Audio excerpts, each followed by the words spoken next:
오늘 아침 우리에게 주시는 하나님의 말씀은 이사야 38장 1절로 8절의 말씀입니다. 그때에 히스기야가 병들어 죽게 되니 아모스의 아들 선지자 이사야가 나아가 그에게 이르되 여호와께서 이같이 말씀하시기를 너는 내 집에 유언하라 내가 죽고 살지 못하리라 하셨나이다 하니 히스기야가 얼굴을 벽으로 향하고 여호와께 기도하여 이르되 여호와여 구하오니 내가 주 앞에서 진실과 전심으로 행하며 주의 목전에서 선하게 행한 것을 기억하옵소서 하고 히스기야가 심히 통곡하니 이에 여호와의 말씀이 이사야에게 임하여 이르시되 너는 가서 히스기야에게 이르기를 내 조상 다윗의 하나님 여호와께서 이같이 말씀하시기를 내가 내 기도를 들었고 내 눈물을 보았노라. 내가 내 수한에 15년을 더하고 너와 이 성을 아수르 왕의 손에서 건져내겠고 내가 또 이 성을 보호하리라. 이는 여호와께로 말미암는 너를 위한 징조이니 곧 여호와께서 하신 말씀을 그가 이루신다는 증거이니라.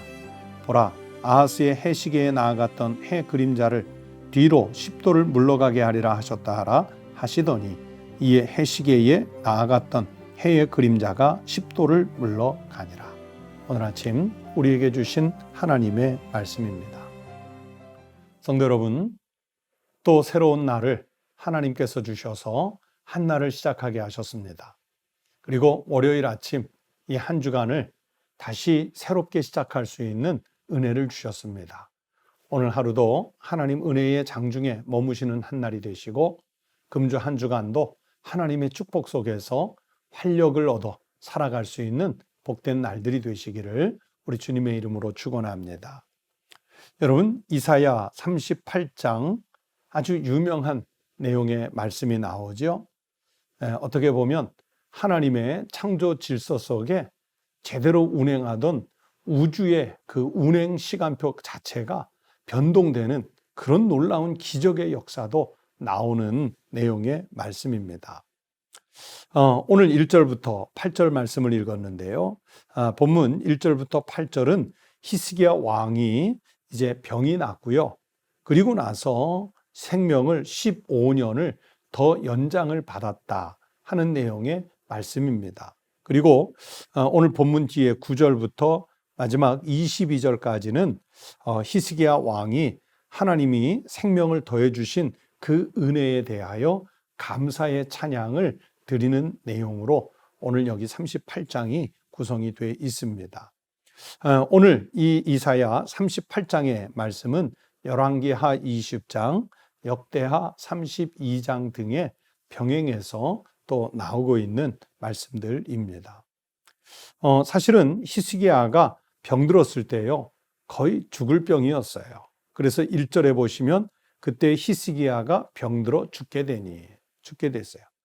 그리고 선지자 이사야가 보기에도 죽을 것 같았어요. 그래서 여호와께서 이같이 말씀하셨다. 너는 너의 집에다 유언해라. 네가 죽고 살지 못하리라 하셨나이다. 그러니까 이사야 선지자의 예언에 의하면 히스기야 왕은 이제 곧 죽을 그런 목숨이었습니다. 그런데 그 이사야 선지자의 말을 듣고 히스기야 왕이 그냥 있지 않았죠. 2절, 3절에 보시면 하나님 앞에 정말 목숨을 건 기도를 합니다. 얼굴을 벽으로 향하고 여호와께 기도하여 그랬어요. 그리고 기도의 내용이 뭡니까? 3절에 보시면 내가 주 앞에서 진실과 전심으로 행하며 주의 목전에서 선하게 행한 것을 기억해 주십시오. 그런 그 심히 통곡하면서 이런 내용의 기도를 했다. 그렇게 2절, 3절이 말씀하고 있습니다.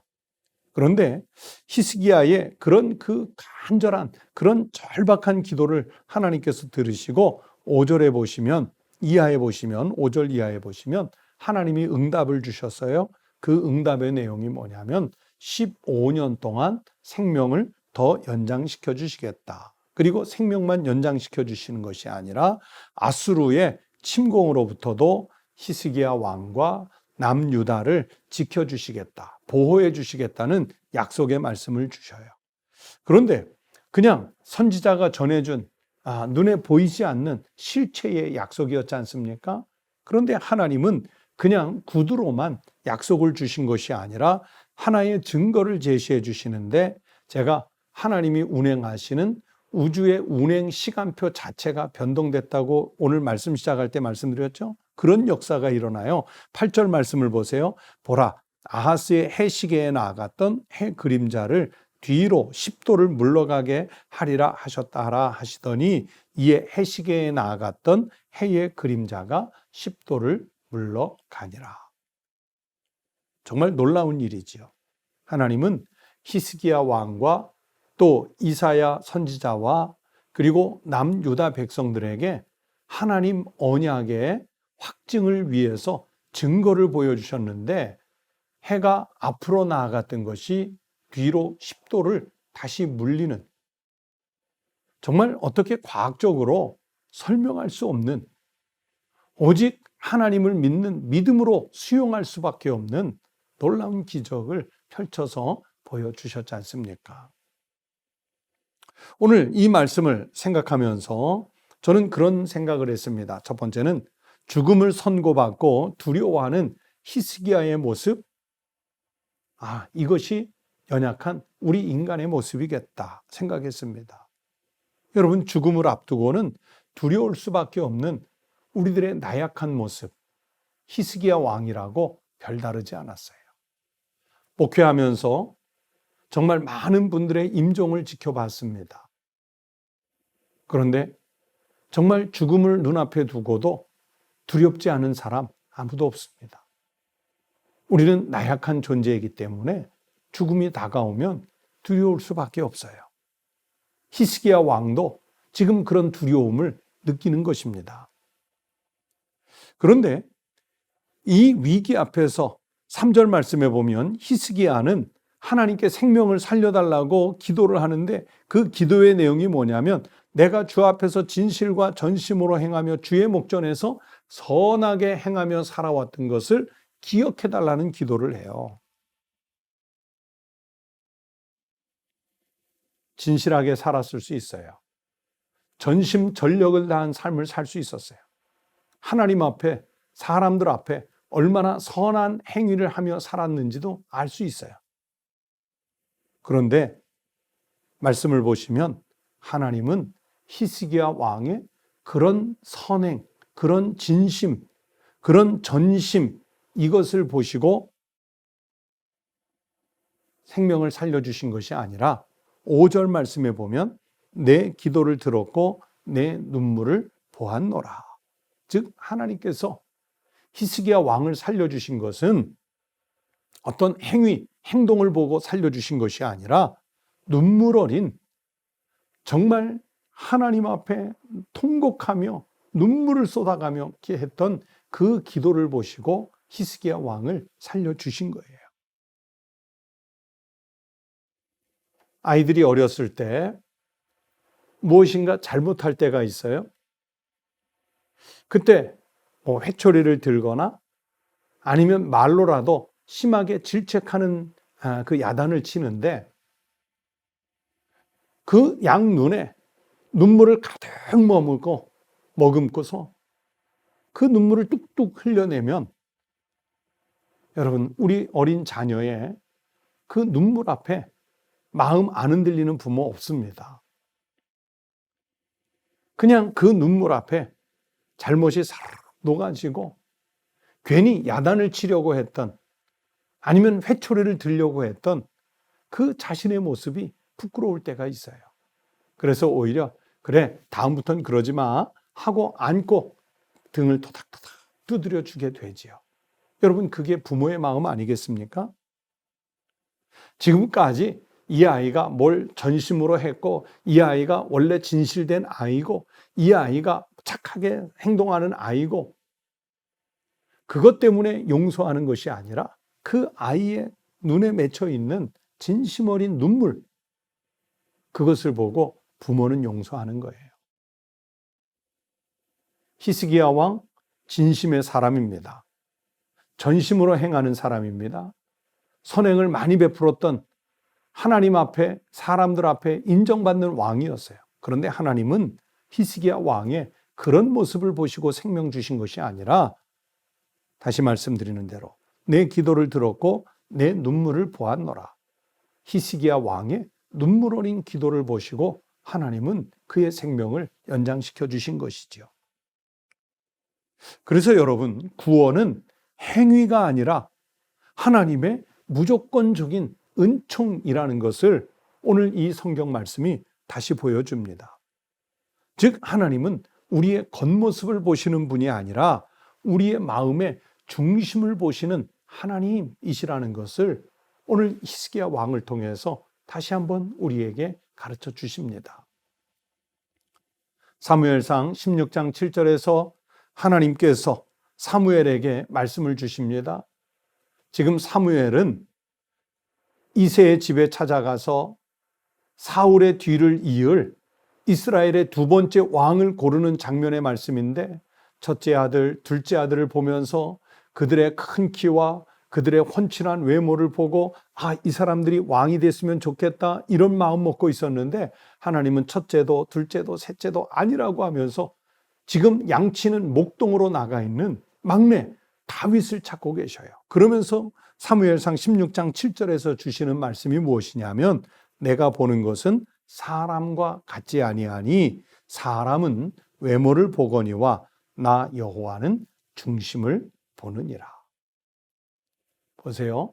여호와 하나님은 외모를 보시는 하나님이 아니라 중심을 보시는 하나님, 즉 마음, 눈물 어린 기도를 할 줄 아는, 하나님을 전폭적으로 전적으로 신뢰할 수 있는 그 믿음의 마음, 그 중심을 하나님은 보신다는 말씀입니다. 지금 히스기야 왕이 자기 변증을 하려고 진심, 전심, 선행 이런 것들을 내세웠지만 하나님이 보신 것은 그것이 아니라 바로 눈물 어린 기도를 보시고 살려주신 거예요. 다시 말하면 하나님의 마음에 꼭 합한 그 중심이었다는 뜻입니다. 여러분, 오늘 히스기야 왕의 치유와 회복의 이 장면의 말씀을 보면서 우리도 그래야 합니다. 우리도 두려워할 수밖에 없는 연약한 인간이지만, 그러나 하나님 앞에 나와 전심으로 눈물을 흘려가며 전심으로 하나님을 신뢰하면 하나님은 우리를 붙잡고 생명을 주시고 우리로 하여금 축복을 누릴 수 있도록 복을 내려주시는 줄로 믿습니다. 하나님의 이러한 축복을 다 받아 누리며 살 수 있는 하나님 마음에 합한 중심을 소유한 우리 믿음의 성도들이 되시기를 주의 이름으로 축원합니다. 기도하겠습니다. 하나님 아버지, 감사합니다. 히스기야 왕이 죽을 병에 걸렸으나 하나님 앞에 눈물 어린 기도를 했을 때 하나님께서 그의 생명을 15년이나 연장시켜 주시고, 하나님께서는 그 징표로 또 해를 10도나 뒤로 물리시는 역사를 주셨던 것처럼, 하나님, 우리도 어떤 위기를 맞이하면, 고난이나 장벽을 맞이하면 주님 앞에 나와 그렇게 눈물로 통곡하며 우리의 중심을 주님 앞에 내놓고 기도할 수 있는 거룩한 성도들이 되게 하여 주시옵소서. 하나님 아버지, 우리가 장차 육신의 질고를 또는 죽음을 겪을지라도 그 앞에서 두려워하지 않도록 굳세고 강하고 담대한 믿음을 갖게 하여 주시옵소서. 그리고 우리의 믿음이 나를 살리고 교회를 살리고 가정을 살리고 나라와 민족과 이 시대를 살릴 수 있는 큰 기도, 큰 믿음이 되게 하여 주시옵소서. 오늘 하루의 일과도 또 이 한 주간의 모든 일과들도 주님께 맡겨드리오니 주님께서 친히 우리를 통치하여 주시옵소서. 거룩하신 우리 주님 예수 그리스도의 이름으로 간절히 기도하옵나이다. 아멘. 월요일 아침 함께 기도하실 제목을 나누겠습니다. 첫 번째는 새로운 한 주 주님의 돌보심과 또 주님의 인도하심 속에서 살아가는 그리스도인의 생활들이 될 수 있도록 기도하십시다. 두 번째는 가정을 위해서 기도하십시다. 여러분, 우리 가정, 또 우리 자녀들, 내 남편, 내 아내, 그리고 우리 가문, 전체가 형통한 가정, 평안한 가정, 믿음이 신실한 가정과 가문이 될 수 있도록 기도하시기 바랍니다. 특별히 가족 중에 아직도 하나님을 영접하지 못한 분이 있으면 그 가족의 이름을 불러가며 기도해 주시기 바랍니다. 세 번째는 우리 사회에 만연해 있는 불안과 걱정, 근심, 염려가 다 사라지고 빨리 평안이 회복될 수 있도록 중보기도해 주시기 바랍니다. 그리고 여러분의 기도 제목을 함께 기도하시겠습니다. 다 함께 기도하겠습니다.